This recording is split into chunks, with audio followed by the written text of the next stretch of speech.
Tony here on March 16th, 2013, and you might have seen my previous video where I tilled this all up, very old school, with a mattock. Well, I want to be able to chunk this up nice and neat and get all the rocks out and really get that dirt nice and workable. So I bought this little Troy-Bilt electric cultivator. It's a TB154E. It's got a nice little handle here. It balances pretty well. That's how you want to pick it up and carry it. I was carrying it by the handle. It's not so great. As you can see here, it's not such a big thing, but for raised bed gardening, I think that maybe that's what you want, is just something, you know, small and gentle. I read a lot of good reviews about this online. It's something you can get up into the raised beds and work the soil really well. You want to buy a really good cord to attach it. I've got a 100 foot Utilitech 14 gauge medium duty cord. I bought it at Lowe's. I also bought the little Troy-Bilt at Lowe's as well. This one's 14 gauge 13 amp. So we're going to try it out and see what it does. See if it's sufficient to do ground like this, which is still pretty darn chunky, still a lot of rocks and stuff in it. I like the fact that it doesn't use gas. I don't want to give the gas companies or the oil companies more than I have to. Around here, a lot of our electricity comes from hydro and then also from the nuclear power plants down toward Charlotte. So let's give this little baby a chance. I'd say it weighs, I'm guessing 30, 35 pounds, something like that. I didn't exactly rig up this cord the way it said to, but it works. I couldn't make the cord fit into the hole the way they had drawn on the diagram. What you do here, it has a little red button. You lift it up so the tines are up off the ground. You push the red button in, then you pull back on this, and then it should engage. So I'm going to put it into the thing here. I've not tried it yet myself, so we'll see how it does.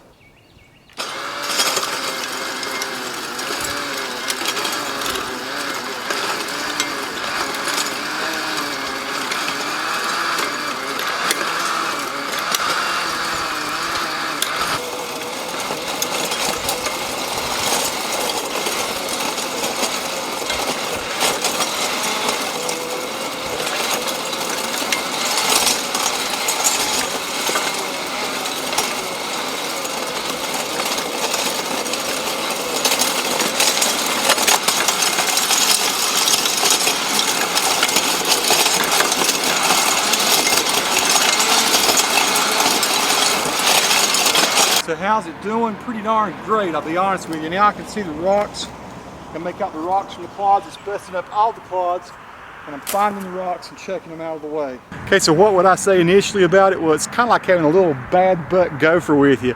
It busts up the clods real efficiently so you can see where the rocks are. If you take your time, pick up the rocks and check them out, this thing's doing great. I'm going to keep on going and let's see how it looks when I'm finished.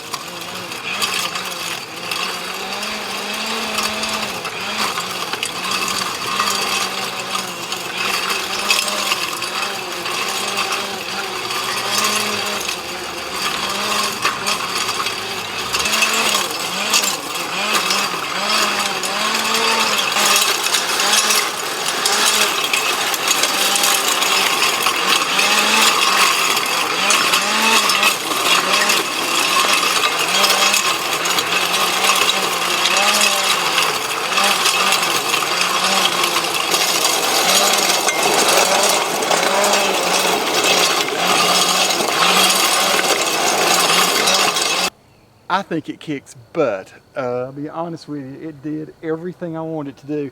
I'm a little tired, but I actually stopped, I don't know, 6 or 7 times just to reposition the camera so you can see what it's doing. But I tilled all this up, and it's just supposedly a cultivator, but it works pretty good. It's just a little tiller. If you got the ground broken up somewhat already. The only problem I had is I had a rock got stuck in the tines at one point. That happens with any tiller. And I just pulled one of the tines off. It has a little I'm gonna try a little pin that you pull out, and you can pull the tines off and you can unstick the rocks. So right now I've got this stuff busted up enough where I can take a pitchfork. Matter of fact, I'll show you what I plan to do. I'll do this kind of thing here and see all the rocks. They're out. Rocks and really tough clods, they're out. Sweet. But it looks like I'm getting probably 85% rocks by doing that right there.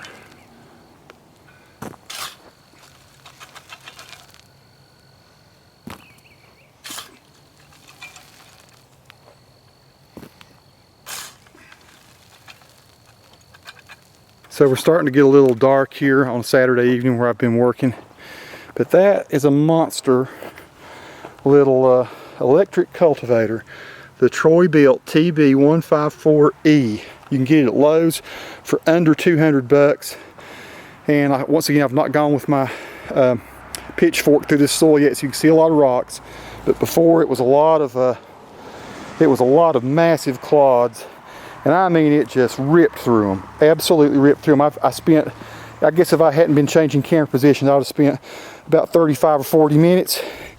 And I'm in a 7.5 foot by 25.5 foot bed here.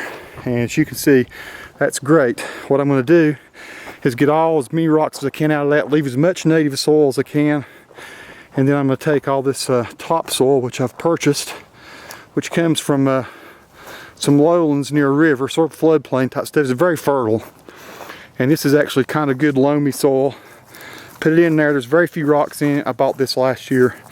I'm going to bust up all those chunks, mix it with that over there, and then stir the whole thing up with about 10 or 12 bags, maybe less than that, we'll see, of Miracle Grow garden soil.